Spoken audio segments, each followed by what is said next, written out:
I looked at Facebook this morning and I saw on my news feed that we've lost another young dad to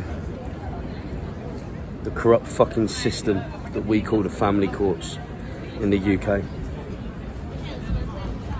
You know, this dad had no criminal convictions. There was no police reports that were ever produced. It was just allegations following a breakup. And the court stopped him from seeing his daughter for 3 months. Been with his daughter every single day of her life. And the court suddenly stops him from seeing her for 3 months so they can do their checks with the correct governing bodies. Well, the problem lies also with the so-called governing fucking bodies, the CAFCAS.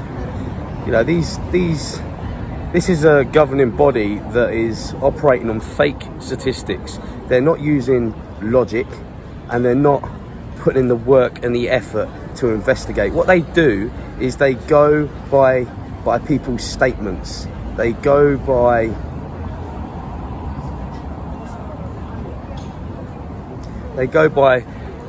people's opinions.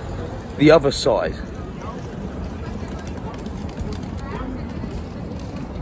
I'm fucking angry. And before you get the know-it-alls that start going, well, you know, there's no smoke without fire, a court will never grant an order, you know, unless there was some sort of proof. Let me fucking correct you on that. Let me tell you the difference between a criminal court and a family court in the UK. A criminal court, you need to prove beyond reasonable doubt. A family court is what the judge fucking believes. So they can and they fucking will hit you with an order, hit you with a non-molestation order without no fucking proof whatsoever. It happens all the fucking time. Now, there are a lot of women out there that have suffered domestic violence. And I think I speak for most of us when I say that is fucking unacceptable. And there's nothing much worse that fucking beats that, really, apart from child abuse. It's a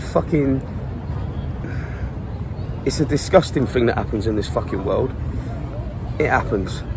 And it shouldn't fucking happen.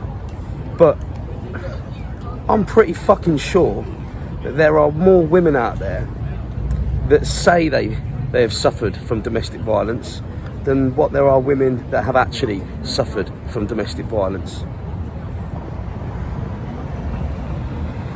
The word domestic violence in the family court is just so fucking easily thrown about.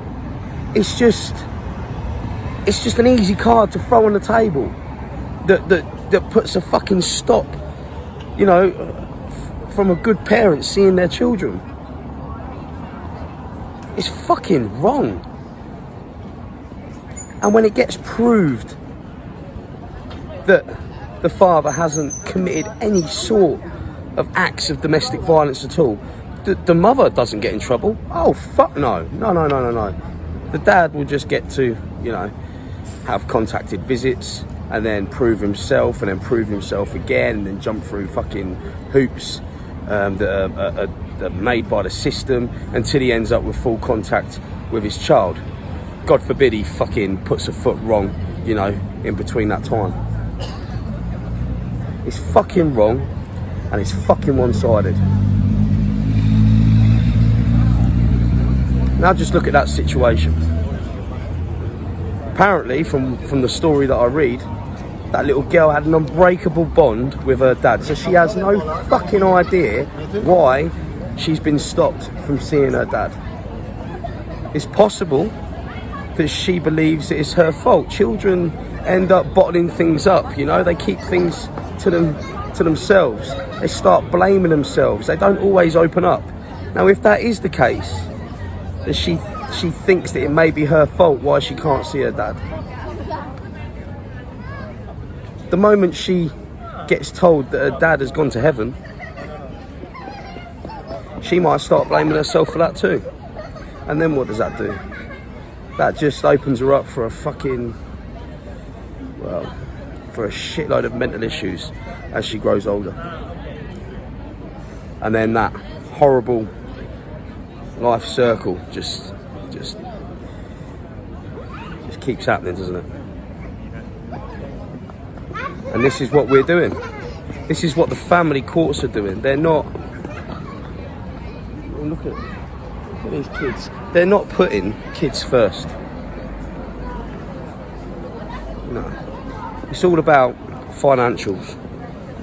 I know. Because I've been on the wrong end of it. Doesn't matter what position I'm in.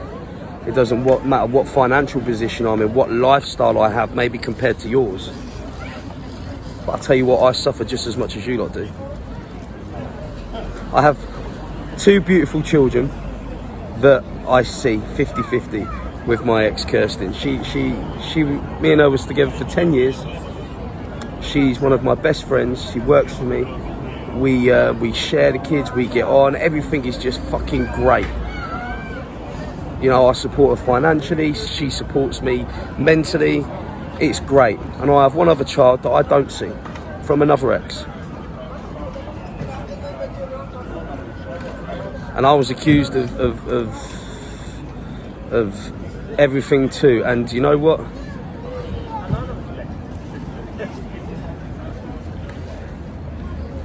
Everything I was accused of, there was never one police report. There was never one photograph of a bruise.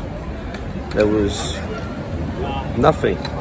It's just about what the judge believed and what witness statements she could produce at the time.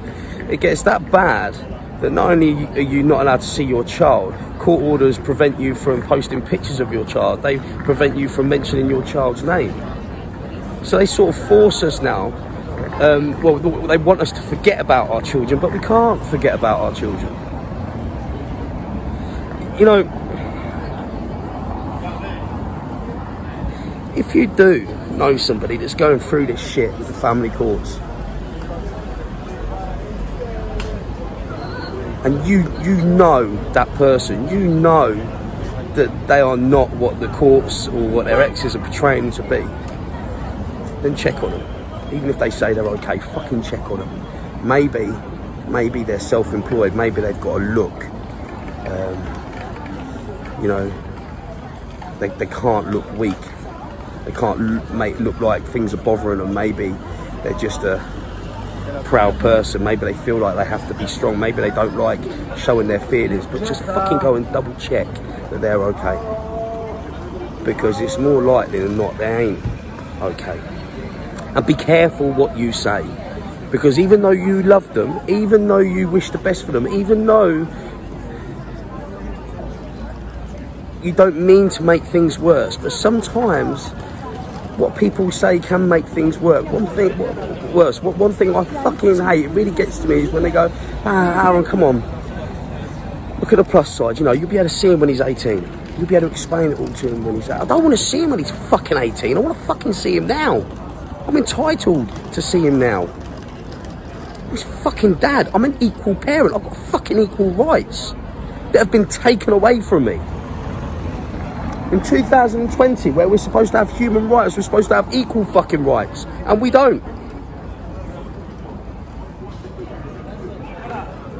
Saying things like, look on the bright side, you'll see him when he's 18, or you'll see her when she'll know the truth when she's 18. That ain't the right thing to say. That ain't really fucking helping. You don't realise, but you're actually making things worse. And the person is probably trying to be that polite to you. You know, they're not really showing how much that's actually bothering them and affecting them. But what you're doing is you're putting that in their head, that they're not going to see him for another 18 years, 17 years, 15 years, 14 years, 13, 10 years, however old the child is. And it puts them in a depressing state. Think about what you're saying and go and check on them.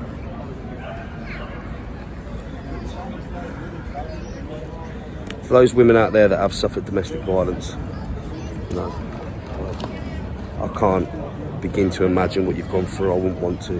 What can I say? Fucking guy's a scumbag.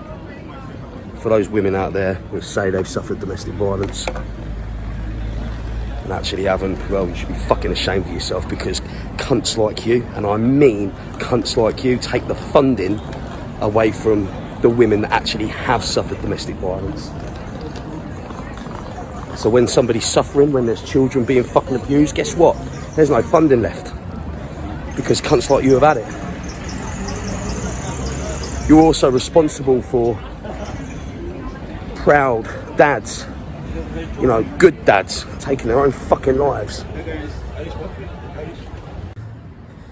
And finally, those dads that are out there struggling, just like me, well, you ain't alone. And sometimes just hearing those words, "you are not alone," might just be enough for you not to do something stupid, and maybe just take the time out to go and speak to somebody. If you can't afford a professional, speak to a friend, anyone.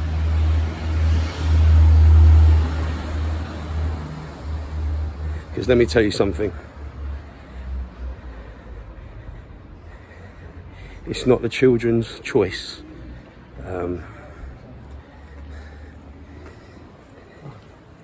It's not the children's choice. Full stop. And that's all you gotta keep in your mind. It's not their choice. So you need to stay strong